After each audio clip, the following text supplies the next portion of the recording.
अस्सलाम वालेकुम। आज है हमारे घर दावत और हमारे मेहमान बहुत दूर से आने वाले हैं। रात को हमारे घर स्टे भी करेंगे, खाना भी खाएंगे।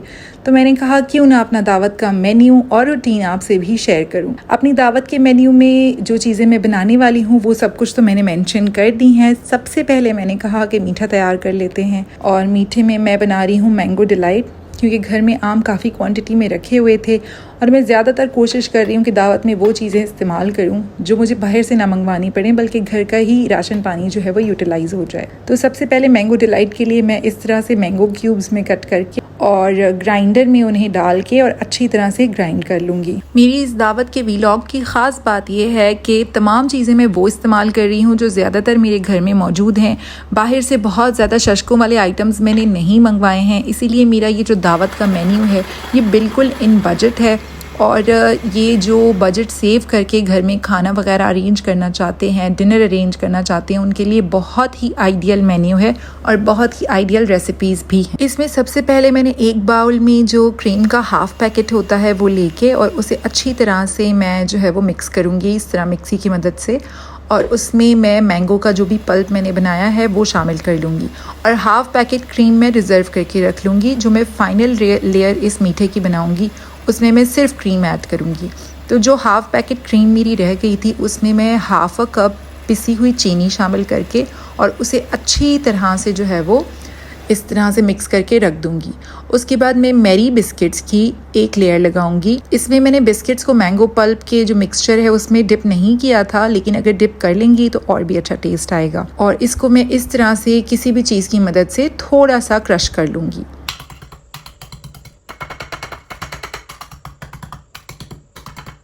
बिस्किट्स को क्रश करके जो मैंगो वाला मिक्सचर मैंने क्रीम में मिक्स किया था उसको मैं इन सारे बिस्किट्स के ऊपर फैला लूँगी। और अगर इस स्टेज पर थोड़ी देर के लिए ऐसे फ्रिज में रख दें तो ये और अच्छी तरह से सेट हो जाएगा। और उसके बाद हम बिस्किट्स की दूसरी लेयर लगाएंगे। यहाँ मैं बिस्किट्स की दूसरी लेयर को मैंगो वाले मिक्सचर में थोड़ा सा डिप करके और उसके बाद सेट करूँगी। इन वाले बिस्किट को मैंने क्रश नहीं किया है, आपकी मर्ज़ी, आप क्रश करना चाहें तो कर सकते हैं, लेकिन क्योंकि मैंने इनको डिप कर लिया था मिक्सचर में तो ये ऑलरेडी काफ़ी सॉफ्ट हो जाते हैं। और इस लेयर के ऊपर मैं दोबारा से जो मैंगो एंड क्रीम वाला मिक्सचर है उसकी एक और लेयर इसके ऊपर बना दूँगी। स्टेज के बाद आप इसको, मेरा मशवरा है कि तकरीबन आधे घंटे के लिए फ्रिज में ज़रूर रखें और उसके बाद फिर क्रीम की लेयर इसके ऊपर बनाएं। मेरे से वो क्लिप मिस हो गया था जिसमें मैंने इसमें क्रीम की लेयर ऐड की थी और उसके बाद मैंने इसको थोड़ा सा मार्बल इफ़ेक्ट दे दिया था, जो कि देना बहुत आसान है। आप बस मैंगो के पल्प को थोड़ा थोड़ा डालकर और किसी भी टूथपिक की मदद से इसको मार्बल इफ़ेक्ट दे सकते हैं। उसके बाद डेकोरेट करके मैंने अपना मीठा तकरीबन तैयार कर लिया है एक दिन पहले ही, क्योंकि इसको ठंडा होने में काफ़ी टाइम लगता है और ये ठंडा होके बहुत ही यमी बनता है।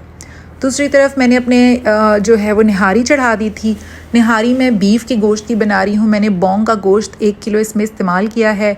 इसके अलावा इस टाइम पे मैंने इसमें प्याज हल्की सी ब्राउन करके और गोश्त डाल के भून लिया था और मैं इसको शान के निहारी मसाले से बनाऊँगी, क्योंकि उससे ये बहुत मज़े का बनेगा।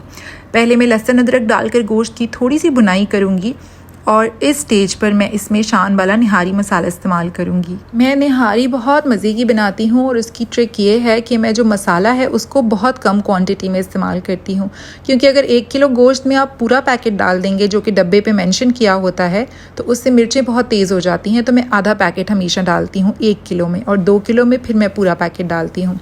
और उसको भुनाई करने के बाद मैं काफ़ी सारा पानी गोश्त गलने का डाल के और प्रेशर कुकर को प्रेशर लगा दूंगी तकरीबन पौने घंटे के लिए, क्योंकि निहारी का गोश्त बहुत अच्छा सा गला होना चाहिए। और दूसरी तरफ मैंने हलीम की भी तैयारी शुरू कर दी है, क्योंकि टाइम कम है भाई, जल्दी जल्दी सारे खाने तैयार करने हैं और मैं अकेली लगी हूँ। तो हलीम में जो है वो मैं सिर्फ प्याज काट के पहले उसको हल्का सा ब्राउन करूँगी। और हलीम मैं चिकन का बना रही हूँ। चिकन का हलीम भी बहुत अच्छा बनता है।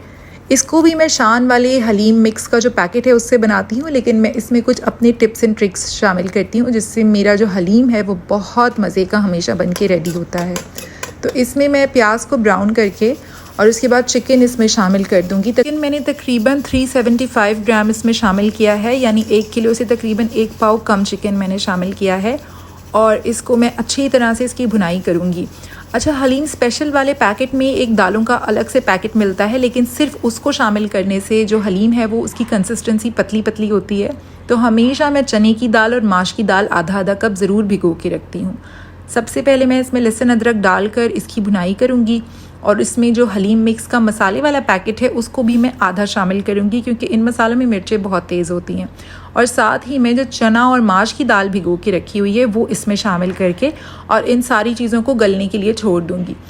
इससे बहुत अच्छा टेस्ट आता है। और अगर आप दालें अलग से शामिल करेंगे और दालों वाला पैकेट भी शामिल करेंगे तो कंसिस्टेंसी हलीम की बहुत अच्छी आएगी।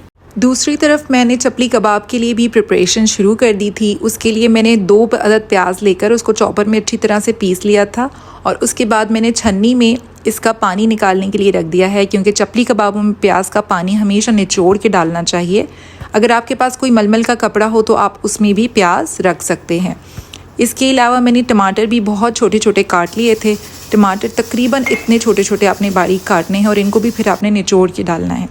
दूसरी तरफ मेरा जो निहारी का गोश्त है वो भी बहुत अच्छी तरह से गल चुका था, तो अब इसमें मैं आटा मिक्स करके डाल दूंगी। मैंने तकरीबन आधे से थोड़ा ज़्यादा कप आटा लिया है, उसको पानी में मिक्स किया है और थोड़ा थोड़ा मैं करके डालूंगी और साथ में इसमें चम्मच चलाती रहूँगी।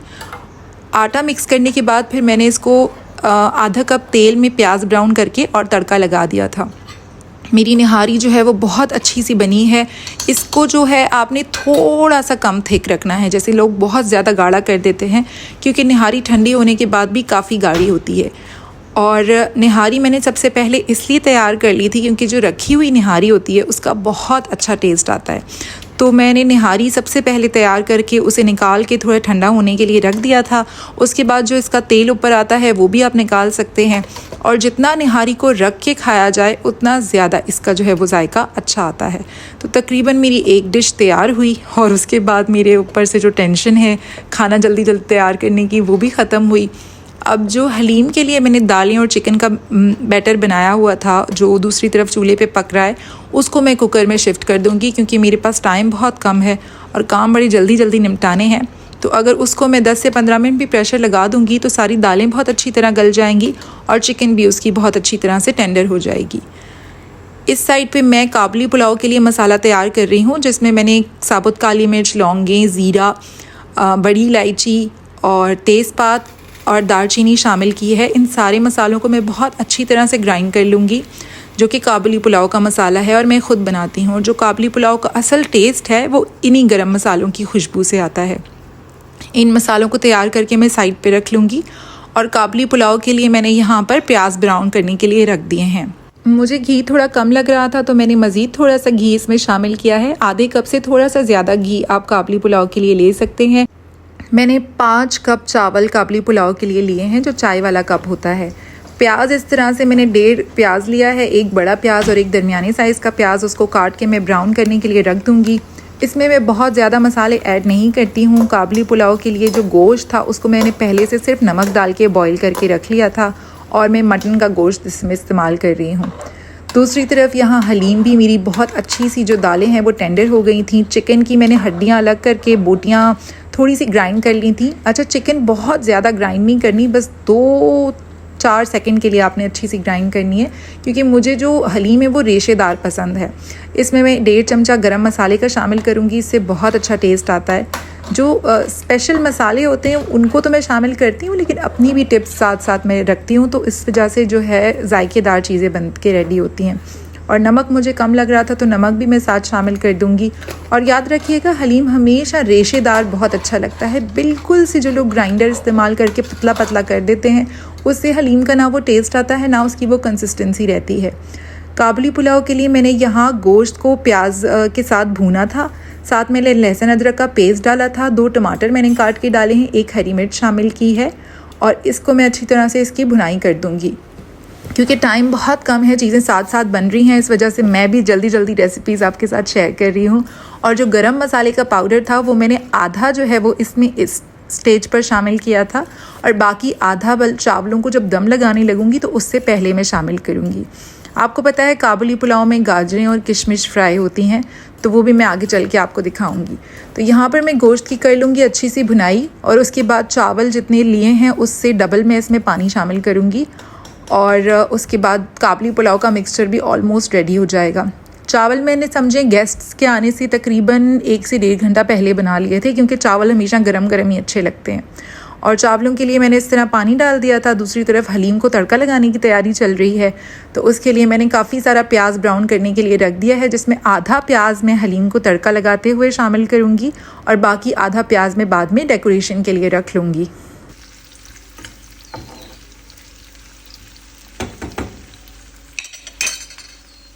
यहाँ चपली कबाबों के लिए जो कीमा है वो मैं ख़ुद घर में ही बना रही हूँ। तो बोनलेस मैंने गोश्त ले लिया था और उसको मैंने पहले चॉपर की मदद से छोटा छोटा कर लिया था, क्योंकि जब मैं दूसरे चॉपर में इसको शिफ्ट करूँगी तो जो बड़ा बड़ा गोश्त होगा उसमें बीच में रेशे रह जाते हैं। तो उसके बाद मैं इसको चॉपर में अच्छी तरह से कीमा बना लूँगी। और बिल्कुल जो फ्रेश कीमा बना होता है उसके कबाब भी बहुत टेस्टी बन के रेडी होते हैं।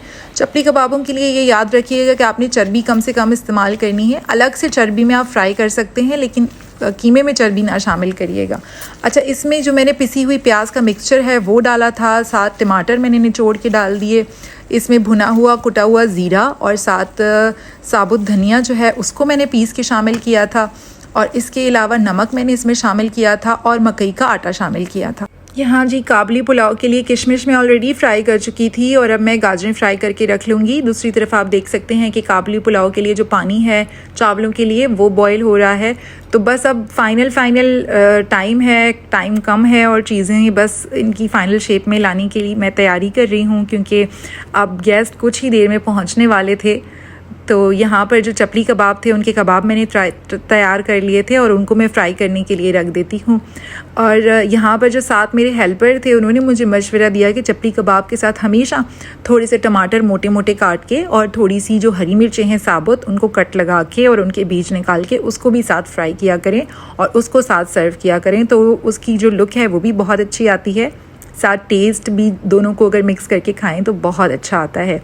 चपली कबाब का जो बहुत यमी टेस्ट है वो अगर आप इसी घी में थोड़ा सा चर्बी का टुकड़ा साइड पे रख देंगे तो बहुत ओरिजिनल टेस्ट आएगा। कुछ लोग इसे चर्बी के तेल में भी पकाते हैं, जिसे कहते हैं कि असली उनका टेस्ट उसी से आता है, लेकिन मैंने नॉर्मल घी डाला था और इस वक्त मेरे पास चर्बी भी नहीं थी, तो बस मैं इसी तरह से इनको फ्राई कर लूँगी। और ये वो टिप है जो मैं आपको पहले बता रही थी। साथ इसके मैं टमाटर फ्राई कर लूँगी और हरी मिर्चें भी।